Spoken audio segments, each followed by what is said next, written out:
Welcome, everybody. And as many of you know, I'm frequently late to meetings because I'm making my cup of tea. Today is no exception to that.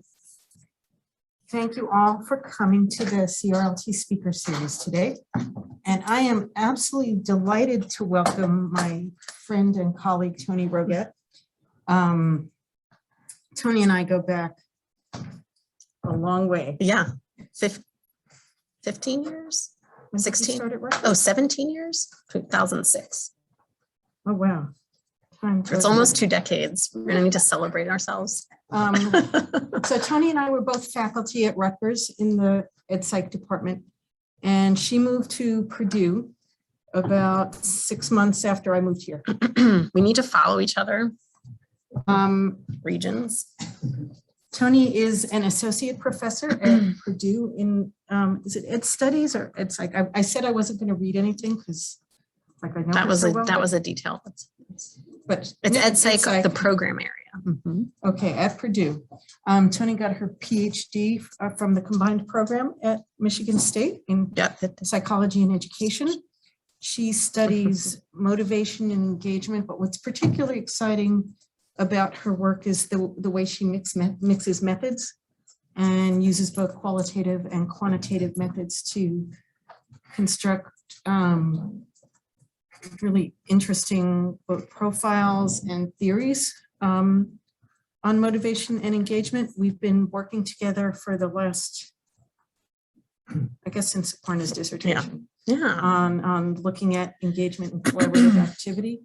But today she is going to talk about enriching and sustaining learners' motivation in project-based science curricular contexts. And I'm just really excited that you're here, that we have a room. Yes, that this is a nice in space. Person. And so without me taking up more time, since I already wasted a few minutes making tea, why don't you go ahead? I'm excited to hear what you're doing. Thank you so much, Cindy. And I'm excited to be here. I'm excited to talk about these ideas together. The day has just started off with really rich intellectual conversation. I'm just excited to continue that. But is it okay to have it on this view? I like having kind of is that large enough? I could also do let's see what happens if I press that.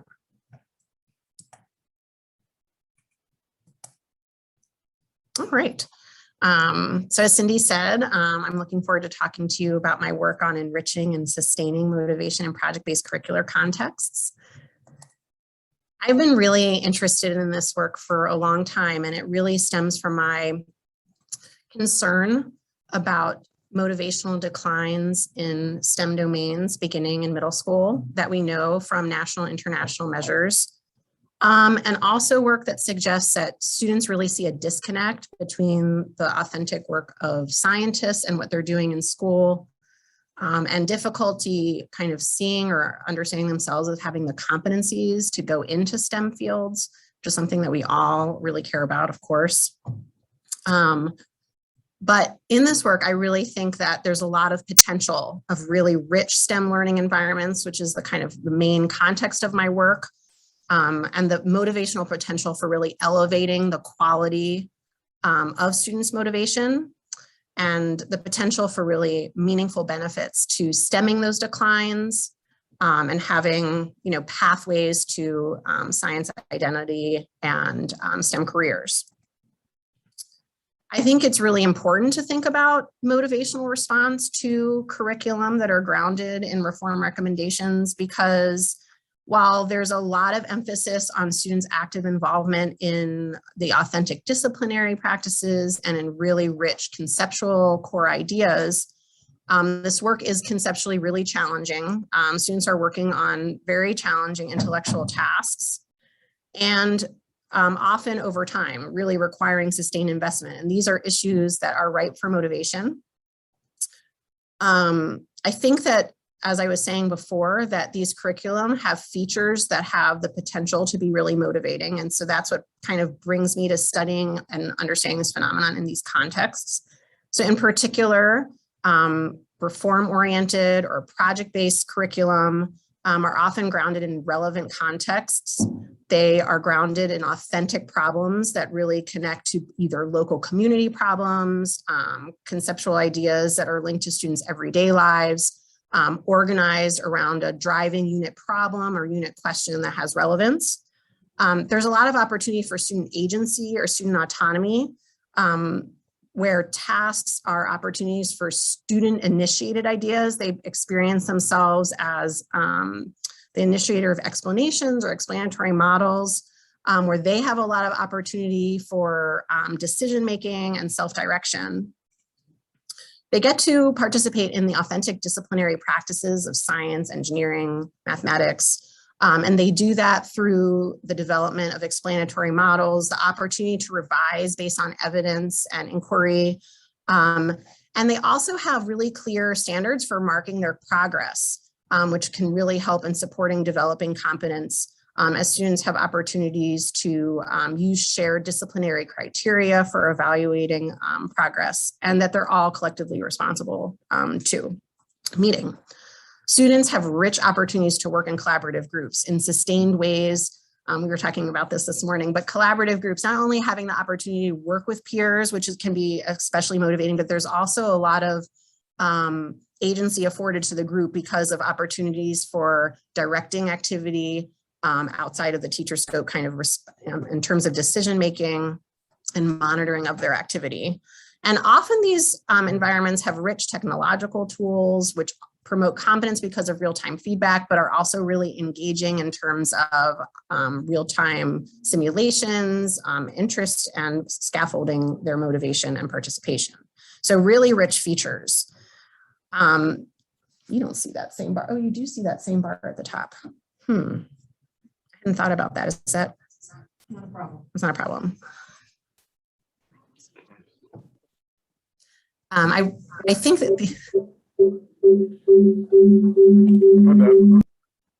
we're just going to pause there for just a second and reflect. We're going to reflect on how these motivational features are really distinct and have kind of distinct underpinnings to, if we think about comparisons to traditional curricula. So I've been highlighting relevance, and traditional classrooms are often kind of have limited relevance. We know that from research. Isolated from the real world use of concepts and skills, decontextualized. In traditional classrooms, rather than students' authority, teachers more often have the intellectual authority, and students often find themselves kind of in a space of replicating the teacher's right answers or procedures. Tasks often constrain opportunities for decision-making or lead towards closed tasks. Have closed tasks, so leading towards single right answers. And then in terms of accountability, rather than knowledge development and revision, jointly established criteria, there's more of an accountability just to the individual in terms of individual recognition of competence and right answers, often in the terms of grades, a lot of, especially on independent activity. So this makes the space just kind of a stark contrast and a reason for interesting spaces. And in this work, kind of, I wanted to introduce some of my kind of theoretical grounding in a sociocultural view. That's for kind of two primary reasons. One is I'm really interested in students' own constructed purposes for their motivation in terms of their purposes and reasons that they come to understand and endorse and pursue in specific achievement situations. No, you're totally fine. And I think about those purposes and reasons as negotiated and socialized through interaction. And a second reason is that I think about these purposes and reasons as being inextricably linked to context, kind of heavily contextualized based on kind of local meanings and norms and the values of the context. My focus on students' constructions is really important because it has an implication for really eliciting and trying to understand learners' own narratives and meanings and voice constructions for their motivation. So I'm going to, in my talk today, use different methodologies for accessing those. So today I'm going to kind of give a sense of my program through 3 empirical, I want to say snapshots, because can't in the time we have together, kind of snapshots of these work, both to think about how teachers draw on the motivating features of curriculum to kind of augment and amplify and make explicit some of the motivational affordances supporting students in high quality ways in the unit, particularly around agency.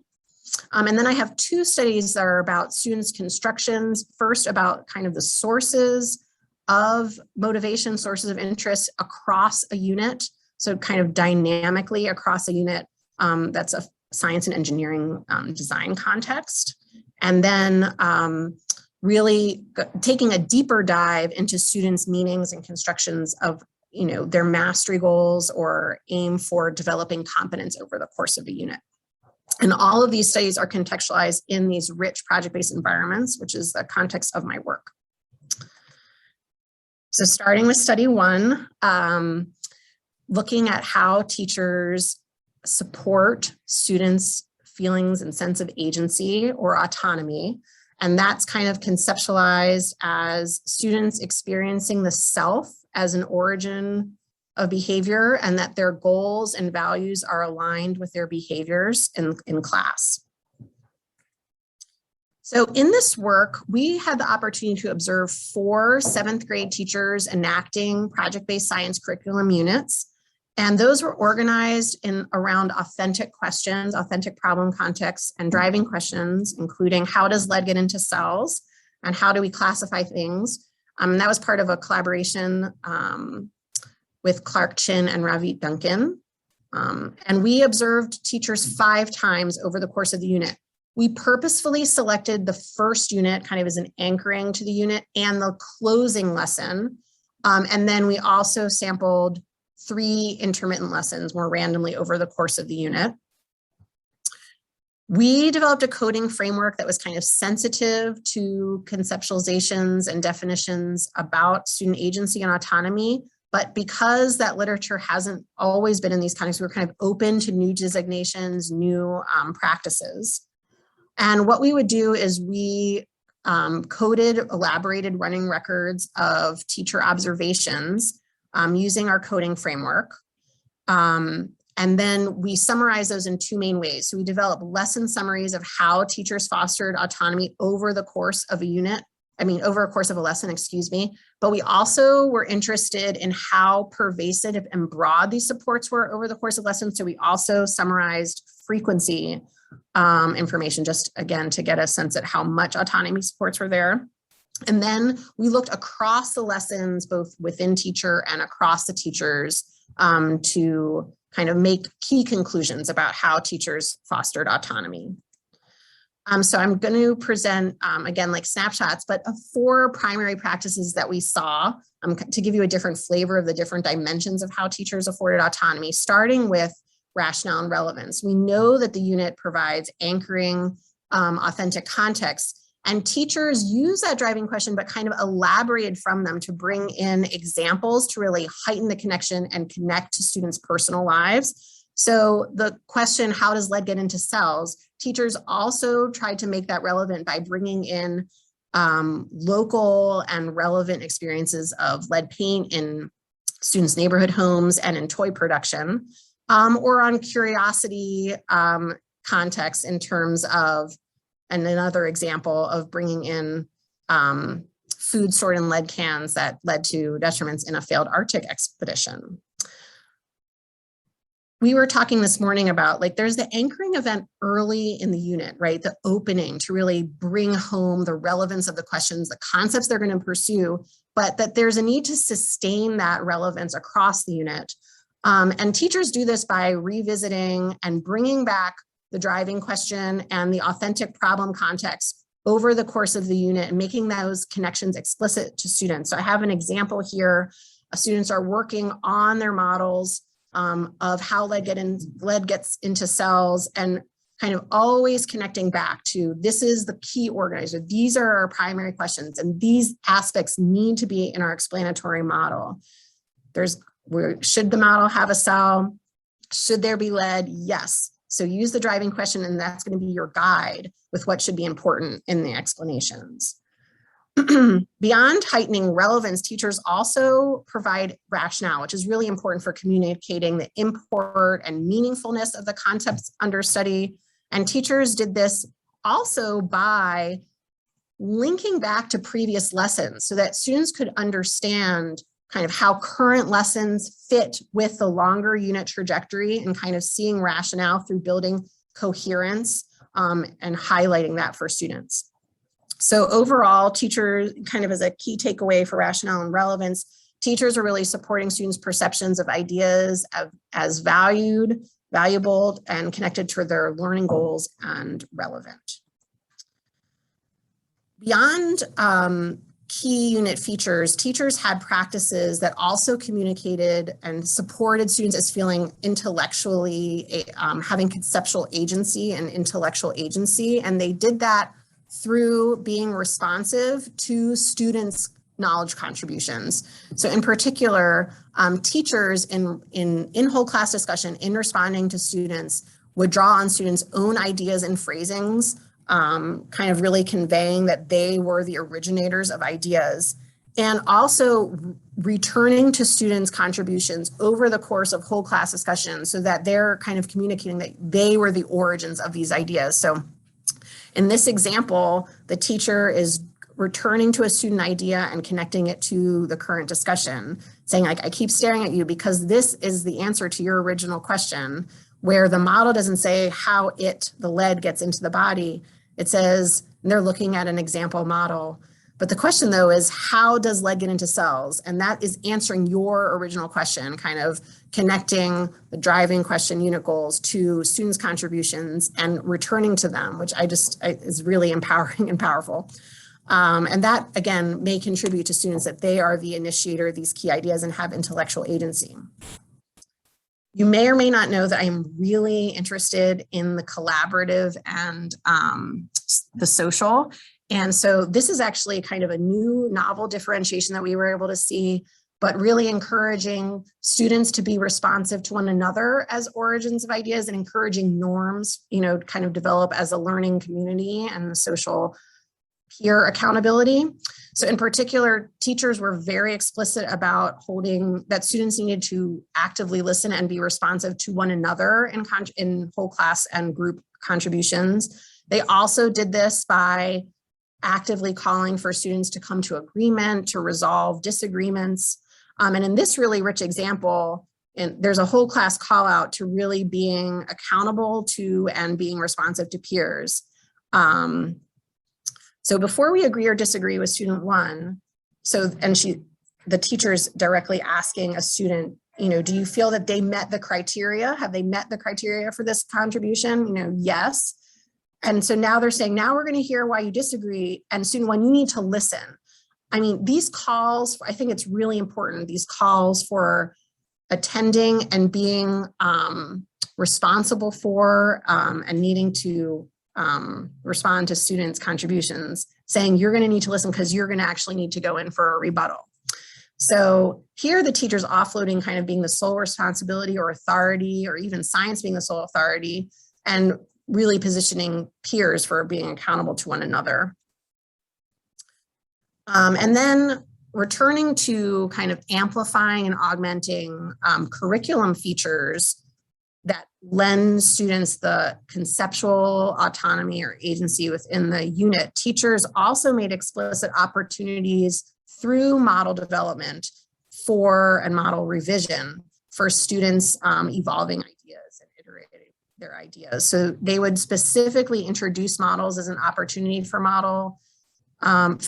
for introducing and developing ideas. That revision allowed for and talked about that as an opportunity for deepening engagement through the iterative inclusion of evidence and reasons and rationale, and really emphasizing students' responsibility in that process and students' ownership in that process.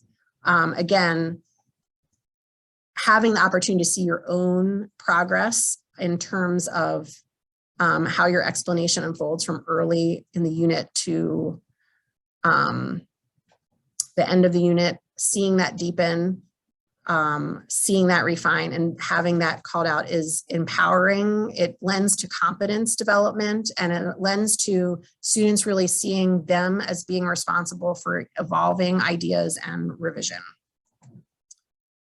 I wanted to provide a little bit of kind of how pervasive were these. And I think this chart is really exciting. So the middle three columns are what we've talked about. And of course, there are more practices in each of these dimensions than I presented here today, but I wanted to kind of focus your attention there, noticing that there are other dimensions of autonomy support that we didn't talk about today. And we ended up looking at how autonomy was used over the course of a lesson. And I wanted to showcase many points. And the reason we did that was because some supports for autonomy are brief moments, some are extended moments, and to kind of also give a sense of how pervasive and broad these were used over the course of a lesson. And I think these data really show, first of all, how multifaceted, multidimensional supports for autonomy were, that in any lesson segment, teachers were not only drawing on one, but potentially more than one form of autonomy support, and that these supports were sustained. These weren't brief introductions to lessons to get the ball rolling, but that teachers were supporting autonomy over the course of a lesson. So this is beginning to seed an idea that curricular supports are not, and instructional supports are not just, one shot early, but are multi-layered, multiple supports, and need to be sustained. And of course, this is within lesson, but it would be also interesting to show this across the five. But as a summary, I think that's really interesting. And I also just wanted to highlight that cognitive autonomy, that rich form of really students being the intellectual originators, is the most frequent in these units. That's a really rich and meaningful form of autonomy. So in this work, kind of a key takeaway is that we've had the opportunity to identify practices that teachers use to support motivation over the course of a curricular unit to really augment our understanding of how to support autonomy at really upper endpoints of that construct. Okay, so in the second study, we're going to turn to looking at students' perspectives of the sources of interest across a science and engineering curricular unit. And here we're interested in situational interest, which is important because it's interest that's supported and initiated within the context. And that would differ from maybe your few students who come with a rich kind of science identity already entering a unit. Maybe they view themselves as future scientists, or kind of feel a long-term commitment and deep valuing and interest in science. But because of our sociocultural take, I think it's really important to think about also how those students are faring, but when interest needs is supported and heightened by the unit context. So in this study, we had the opportunity to look at 88 students as part of a 6th grade teacher's enactment of a science and engineering curricular unit. And these were students in a rural district. So I feel like I'm becoming more and more interested in turning to the student population. And again, if we're really interested in encouraging student STEM career pathways and engagement in STEM, like this is an underrepresented group, just not often a part of our investigation. The unit was 14 days in length and had two main kind of set of lessons. The first was Introduction to Engineering Design with a beginning sample project. So students had the opportunity to get feedback as they enacted kind of a first engineering cycle. And the content was around force and motion, but they did kind of a initial prototype of helicopter design. And then the core second part was it was a Hot Wheels design project where you'll get to see a little bit more about that. We were interested both in kind of students entering science interest and competence for science to think about how that intersected with their daily supported situational interests. So we did have kind of pre and post unit surveys, but the primary data here were short, brief, daily situational interest surveys. And here I have an example item from that 4-item survey. This science lesson is so exciting, it's easy to pay attention. But to access students' constructions, we had 6th graders daily answer an open-ended question, which was, what interested you most during today's lesson? And that's going to be the primary data that I present today. And we were interested in the extent to which situational interest was maintained and was dynamic over the course of the unit. So really beginning to look at situational interest over time and as fluctuating. And then again, as I was saying, in this work, we really did more open coding using students' experiences in terms of their perceptions of sources of situational interest as driving our qualitative coding. So, caveat, we did see that students with high level entering interest in science did elevate their situational interest experience throughout and over the course of the unit. But we did see kind of dynamically evolving situational interests. And what I've done here is I've looked at those days of the unit that were kind of significantly higher in students' shared perceptions of like the situational interests. And here on a 5-point scale, those daily means were at, on a 5-point scale upwards of, towards 4.5, 4.2, to kind of look in at what those daily experiences were in those, as you can see, the latter part of the engineering design, when they've had the rich opportunity of engaging in initial cycle, but then using it in a exciting Hot Wheels design project. The title of the slide here says Students' Experiences of Situational Interest, and I'm showcasing kind of the most frequent codes and experiences of situational interest on these high level days. So day 7 was the anchoring event and beginning of the Hot Wheels design project.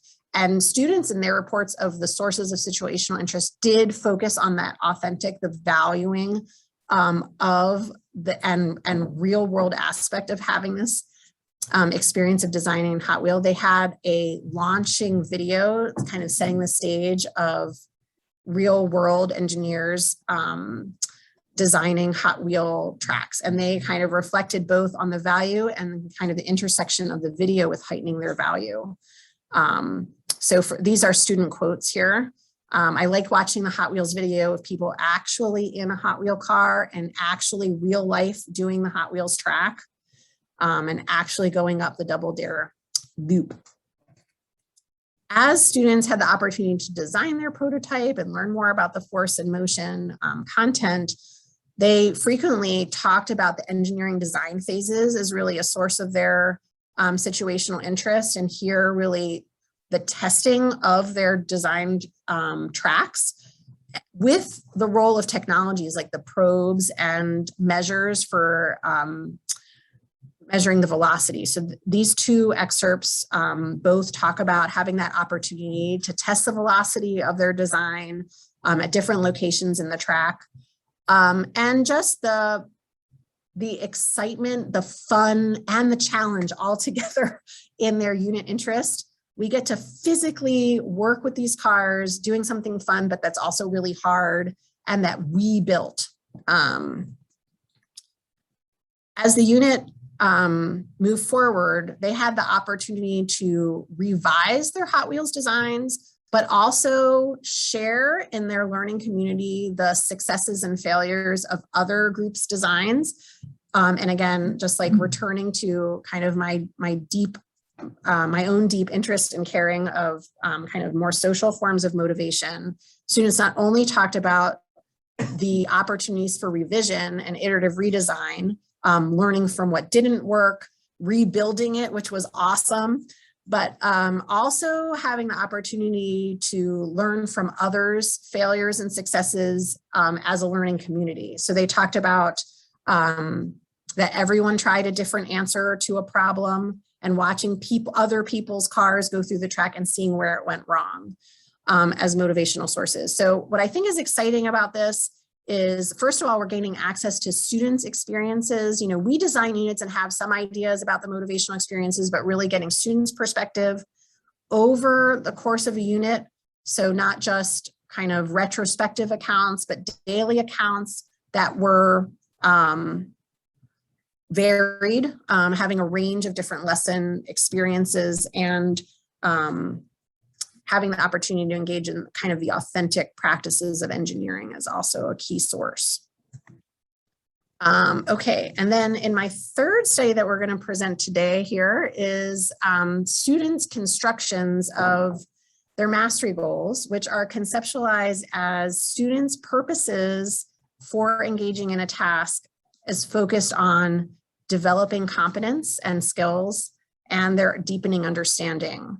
And that those are evaluated through marking of progress and improvement in their competence development.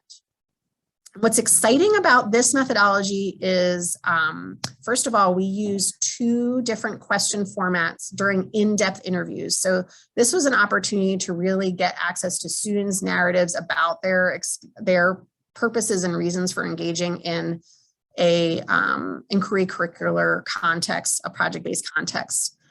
We interviewed a lot of 7th graders. And in this work I'm going to focus on the inquiry narratives, but maybe with time we could also talk about some contrast with what the traditional students found. And I was saying we had 2 different question formats. So the first format that we used was we had as a resource students a mastery self-report survey items. And we asked students, like, what do you think about, or what are some examples when you answer questions like these? It's important to me that I thoroughly understand my classwork. And then while we were at the interview, students would also select a rating, and we would ask them, like, what is the rationale behind your rating? You know, why did you pick that rating, and what does that mean to you? But we also had the opportunity to ask really open-ended questions. We really wanted to get students' meaning of what it meant to pursue mastery, pathways to mastery. So this is a set of example questions as part of a longer interview, but you know, kind of in correspondence to the example item that I just gave. You know, can you give me, or can you think back to an example time when you were focused on thoroughly understanding, and to tell me about that, and what did it mean to pursue thoroughly understand? We also like, how did you know that you thoroughly understood in that example? So really getting some rich, also like contextualized examples of pursuit of mastery. And then we qualitatively analyze these, again, using kind of some distinctions from literature on mastery, but because pursuit of these understandings are really new in project-based science curricular context, we were excitingly open to new differentiations, new designations. Before I show some example of key themes, I wanted to kind of just provide a snapshot of the range of, key phrasings that students used in their interviews, and also convey that students talked about mastery in a multifaceted way, in many ways. So within an interview, students on average would talk about mastery in kind of 7 different meanings in 7 different ways. So these were really rich and varied and with range. And I think that's exciting too, to think about how these meanings kind of are coordinated for any one individual. And you can see some key kind of the bolded, some of the key phrases. At the top, my header reads, I don't know what my header reads. Mastery, knowing deeply, the theme of knowing deeply. So a really key theme for students in inquiry settings was mastery as deep level understanding, as pursuit of deep knowing in deep ways. And I've put some excerpts here, but really we're talking about students' understanding about goals for thoroughly understanding as involving conceptual connections, synthesizing, applying to new lessons. So for example, understanding how I should do it and why it works that way, having a goal for understanding a concept, how it works, why it works, being able to compare it to something else. Like that's something I already know about. An exciting extension, students didn't just talk about that generally, they talked about it anchored in particular disciplinary practices. So knowing deeply as, epistemically fitting within the discipline of science. So they talked about recognizing that knowing deeply involved reasoning, it involved examples, it involved making models and connecting all those pieces. Teachers use a scaffold called CER in praxis. Praxis context, so that stands for claim evidence redesigning, which the student helped us know by elaborating in their interview, and recognizing that knowing deeply means building knowledge claims, evidencing that with better reasoning, and being able to back it up with evidence. So this is kind of a really interesting extension that middle schoolers are understanding the pursuit of thorough understanding as discipline specific. And my personal fave, as pro-social, that there's a social responsibility to knowing deeply, being able to explain it to someone else that we don't really thoroughly understand until we can explain it and someone is able to understand our deep explanation, that we're accountable to that, that I'm able to help other people and not just myself, and being able, and in the context of argumentation and model-based activities, being able to prove your point, which is a social justification of sorts. So recognizing kind of knowing deeply as also having social warrant. That's pretty awesome. Students also talked about pathways to mastery, kind of the processes involved in knowing deeply, and recognizing that it involved applying to.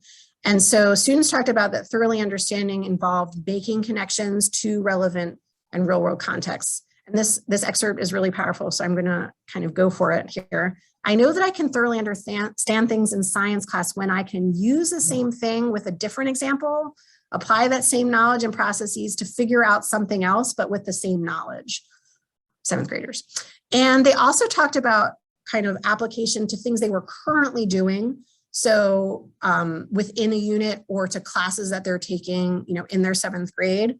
But so here the students talking about using it in other classes like math or language arts. But also they talked about future use, and they did talk about their everyday use, so application to everyday use, but also towards future successes and understanding, in the great years beyond in high school, many years from now.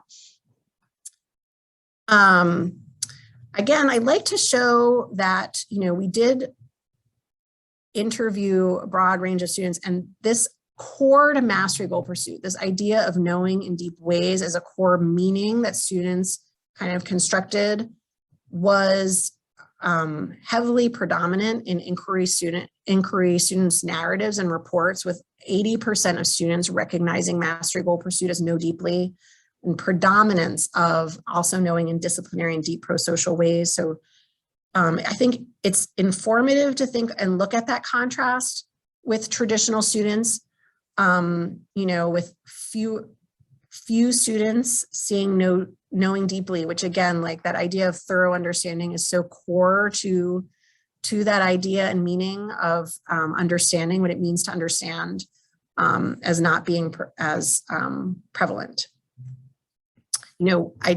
Since I have a couple minutes before going to questions, I almost want to fast forward my slides. I saved a slide, but what are traditional students doing? And how are they talking about it? Since this is not the majority here, and I have a slide about knowing the teacher's instruction. I'm going to fast forward. Why not? I think I have 5 minutes. I'm going to do it. Knowing the teacher's right answer, knowing the teacher's instruction as a way of knowing. So they didn't really think about their own kind of explanation and reasons like we saw with the inquiry students, but really thought more about being able to, again, understand, as the teacher had presented, that's how you know that you're correct and understand. It means that you understand what the teacher's saying. It means that you understand the whole of the part of the question that she's asking. You understand the teacher's teaching. The teacher will tell us what the right answer is, and then I'll know that I got it, is core to their pursuit of mastery. And that was prevalent in 51% of traditional students' meanings of mastery. Students also in both contexts, because we have time, and it's fun. Talked about kind of knowing entirely, like the import of knowing the whole of a concept, its whole and its many parts. They also talked about knowing many things. Like they talked about quantity of knowing is also an indicator of mastery. Like, anyway, that's just fun. Let me go back to my conclusion slides. What's exciting here is that project-based curriculum units really afforded students construction of a really rich and meaningful conceptualization of what it means to develop context and to understand, including discipline-specific and social construals as paths to mastery. So overall, I've tried to highlight both, number one, that students' constructions of motivation are contextualized, that we're seeing that both through their varied sources, through the contextualization in what it means to be discipline specific and the warrant for really high quality understanding. And that suggests there's a lot of motivational potential of these rich STEM learning environments, but that we need to be aware these are not like one shot or brief moments. These are pervasive supports through both curricular scaffolds, instructional supports, that they are multifaceted and sustained, I want to say sustained supports for students. And it's also helped us elaborate conceptualizations of motivation towards being more dynamic and contextualized from a literature that thinks about motivation as kind of a aspect of the individual that's kind of stable, to a pro-social and social meaning of motivation from one that's more reliant on independent recognition and independent activities, to one that is about relevance and meaningfulness and not isolated and irrelevant, and one that centers student agency rather than kind of superficial and rare offerings of autonomy. In this work, I've had the rich opportunity to collaborate with many people.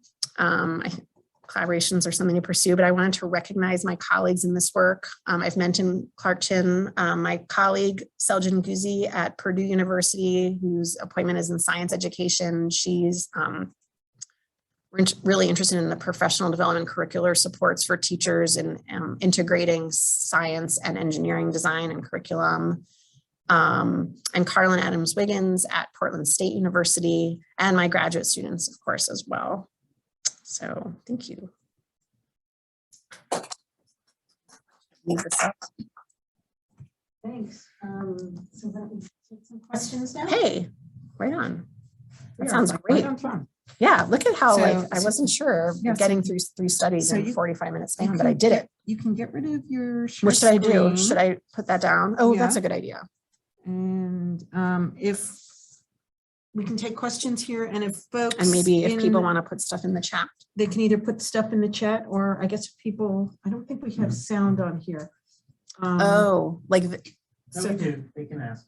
so if they wanted to say yeah, their so if question out somebody loud. wants to raise their hand in the chat, we can handle that too. Hand raising. So, but I see there's a couple of things in chat which I can't see while I'm Yeah. sitting here. So, Variations on. Thank you. That was awesome. okay. So questions? I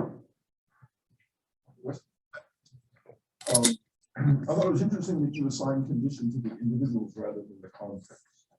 You said traditional student inquiry student. I'm curious whether those were similar students assigned to different instructional conditions, or whether those were, but it seems like that could be a wide range of things. Those could be the same students. No, you're right. That's a really good point. Those could be students in a semester-long inquiry STEM class versus a semester-long traditional class. Thank you. Was it the latter? So these were 7th grade students in classrooms taught by, the same 7th grade teacher throughout the year, not like before an inquiry intervention or anything like that. So we had collaborated with partners at Purdue who had been kind of giving professional development about the use of science phenomenon, but they were still using district texts and district curriculum and a few science kits. And we did observe these teachers to kind of become familiar with their practices. You know, there's, I don't like to put down, but like traditional in terms of observing phenomenon, but then linking those to terms that have been defined in whole class settings. A lot of, you know, worksheets and summary of information that they had learned from video. So it wasn't a condition. These were authentic classrooms in that, yeah, like self-contained, if that makes Also, I'm sense. curious, can the Zoom people hear the question? Oh yeah, I know we I asked that said before. this Thanks so morning, much for I told asking you that I again. couldn't hear any of it. Were you able to hear the question all the way in the back? Would it be beneficial for me to repeat questions? I don't know. I mean, I think that mic is the one that's. No. Well, I'm using now my Zoom, my personal Zoom, so I think it's my internal microphone. Yeah, so you All right, probably need so to thank repeat you. questions. Can you all still hear? Oh, good, thanks. They can hear it quietly. Okay. So we were talking about whether like it could have been the same students even like before an inquiry intervention in a, you know, not a project-based rich STEM learning environment, and then kind of seeing how their meanings change. And that would be such a fun study to do. I look forward to doing that. But instead they were, it was not the case. They were in authentic classrooms that we had the rich opportunity to observe. And then the inquiry teachers had professional development, and actually they had formally had praxis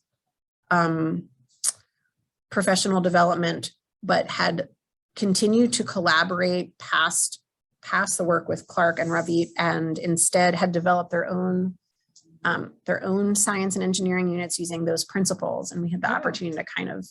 So was the Hot Wheels? With and with Ravi. Was the Hot Wheels from Praxis also? It was not. Okay. So Okay. that is my work with Seljan yeah, at Purdue. It's kind of fun to collaborate with different folks too. Question in the chat. Oh, should I open that up? I can read it off if that's easier. Yeah, so the question's about how did we work with teachers to design lessons that promoted high levels of ownership and agency? That's a really important question. And, you know, I have not had the opportunity, I have not worked with teachers to scaffold motivation or talked with them about augmenting their support for motivation. So I've been interested in, I guess, given the curricular context, these rich features that I interpret as having motivational affordances, kind of seeing naturalistically how teachers are working within that context to support motivation. But I agree that would be an amazing next step. I have provided. Isn't that what our next two proposals Yes. are pending? We continue the work. We have returned to the teachers and reported and provided and had really rich dialogue about the rich experiences their students are having and how they think about continually what differentiated that, what might have encouraged that, what they're doing. So but that was kind of post interviews, post analysis, but it did, hopefully can inform teachers' continued work. But that is an area that I look forward to engaging in, and could very much value having additional dialogue today about how you are working on those fronts, because that's a rich area to pursue. And by the way, that came from Megan, who was kind enough to give us our last read of the last paper we submitted. So Yes. Okay. We're connected. Sarah, you got a question? Yeah, I actually have two independent questions, so I start with the first one. One is like traditional classroom selectivity last slide. I'm wondering how those classes look like, because a traditional class can be really poor or it can be better. And some things that appeared like good practices of PBL teachers here, like giving rationale and relevance, giving relevant examples, acknowledging students' contributions. These are really good pedagogies, I imagine. They would be good it would also improve a traditional class. So that's one thing I'm wondering. So when we talk about traditional classes, what kind of Yeah, classes? I feel like teachers they're very interested in providing really good explanations, and like they're providing definitions and conceptualizations of key concepts, right? And they're very interested in giving a lot of good examples, brief examples, so students can come to understand like a new term or a new idea in science. But what's tricky is I think that because they don't have these unifying units that are highly organized around a common authentic problem, that they don't have that same like scaffolds for students in terms of the interconnections and keeping track of the like higher level synthesis of the ideas as connected to a big problem or a core question.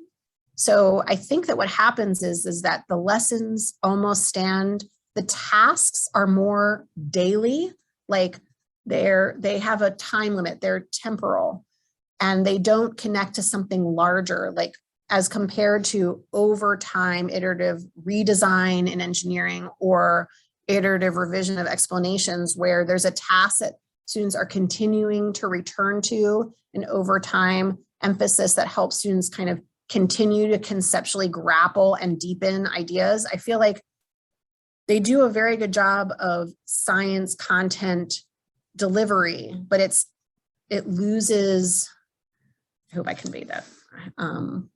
It's temporal and individually grounded in particular lessons rather than coherent, providing like an overarching anchor and coordination for students. I hope that helps. Yeah, that makes So it's like high sense. quality, but it's hard. Yeah, now I can understand like the core difference between those two different categories. The other is about students with creative interests. For example, Hot Wheel cars. So they are interested in building cars is fun and so on. So fun. Also, but also in science education, we are interested in students generalizing that and apparently things to mastery goals. They aim at that. But I'm just wondering if that creative interest, for example, like building cars, Thank you for does saying that. generalize to other things, or Ooh. does it also follow that students are actually interested in science after those? I want to say a couple things. I'm not sure if I have the overtime answer to your question, but I did not present was, because we did the post, I didn't kind of present that students' interests were significantly higher, more commitment, to science pursuit, and an exciting development. Initially, there were some gender differences in the unit in terms of girls entering the unit with kind of a little bit lower efficacy and interest, but that those closed within the first 2 days. They were gendered, no longer, there's more equity in terms of the motivational experience in the unit.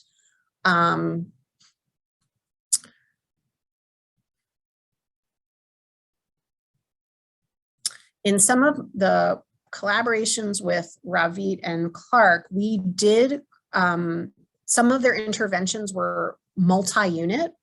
And so we did some self-report surveys, so not follow-up in-depth interviews after 3 curricular units. Caveat, the units were at the end of the academic year. So that last survey was in the end of May, which I feel like don't we all end up there? So the motivation was kind of did decline just a little bit, but I can't disentangle whether it's about, many units with the same features there being some fatigue to that, the end of year kind of extra third variable there that could be playing a role, but students were still reporting high level motivation at 4, like a mean of 4. So that's a really nice level, but it was a decline from initial time points. That's probably the best longer term over time. I need to bring a pad of paper so I can write down all these really awesome. Thank you so much for that question, because that's really important. hey, I can also watch myself in the future, which is always fun to You do. probably just want to pass. You did great. Everybody I know, I wants hate to do watch that. Isn't myself. that hilarious? I know, me too. But it was the slides. Oh, Maybe I yeah. don't actually see myself. Yeah, that's funny. And it's all good. Anyway, I think we have time for one more question. I'm in Jess there. Oh, we'll make two fifth. Yeah. I feel like we started a few minutes I late. really connected with study one because I think I've investigated the same kind of questions in a different, slightly different context, the storyline unit context. And one of the things I was struggling with in my work as well, which I thought would be nice to share with you, is that I think when we talk about student agency and autonomy in classrooms, it's really hard for me to actually connect how a teacher's practices are connected to the autonomy and what we're using as evidence for student autonomy. Yeah. So I was just wondering, like, how did you make that connection in your work?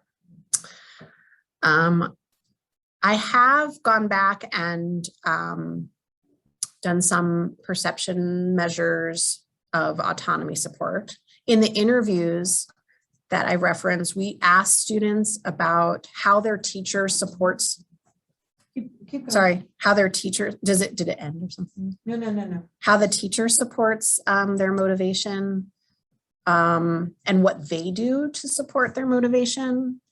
And of course, I've had the what's the word? The benefit of being able to showcase some of my favorite findings.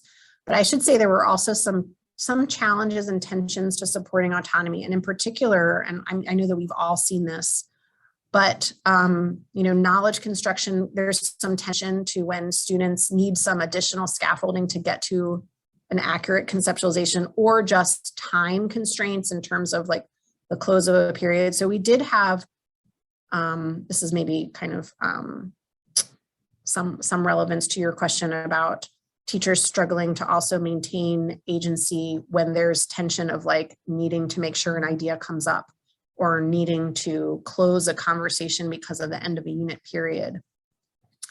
I think there's some potential really rich methodologies besides interviews, like stimulated recall through video, showing students a lesson that they just participated in, or group engagement that they've just engaged in, and having students think with you about what they were experiencing. Because I agree with you. I probably have made some assumptions about what I see as high quality practice, and you're raising the important question of like, are students experiencing that? Across studies, I feel like we do get some that they're seeing themselves as knowledge developers. But I agree that their additional warrant is important as well. Joshua I have the same basic Oh, question. okay. Yeah. Oh. Although Morgan was asking in the chat how you think about ownership and if that's different from authorship in terms of how it affects motivation. I hope I captured that one. Did I use the word ownership? Yeah. But you are using the word authorship. You might have used. Did I both. use both of You those? might have. So I think I probably, I do think about kind of being the initiator of an idea, right? So maybe having intellectual ownership or intellectual agency of ideas in the classroom. Authorship, I agree, that is close, but maybe particularly related to the artifacts that come out of and our products that are represent those conceptual ideas. But I do see them as related. Did you think about that? I would be really interested in hearing if you had that as distinct because of your own experiences or research contexts. Okay. Yeah, and even my use of the word agency, depending on your literature and lens, I know, in the learning sciences, we tend to use the words agency. In a motivation literature, we use the words autonomy. So it is really, I think that's just fun in itself, thinking about the different ways that we're thinking about kind of common ideas and where there's nuanced differences. motivation theorists think of it as a basic need, like a psychological need to feel agency. So that's kind of like, there's a different spin there. Here, okay, Okay, sorry. well, we are out of time, but we have sandwiches out on the balcony. Thanks, Toni, for your inspiring talk.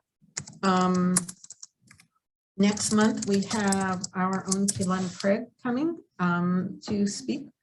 And I'm sure it will be an awesome and fabulous talk on studies that I think some of us here have been involved in at various points. Ooh, that's like a Um, personal Oh, no, connection. we're very excited That's about awesome. that. So thanks again to Toni. Oh, thank you guys. Really fun. Come have lunch. Awesome. Interact out there. And I'm going to close out of the Zoom. if any of you are actually just hiding in a lab, there is lunch.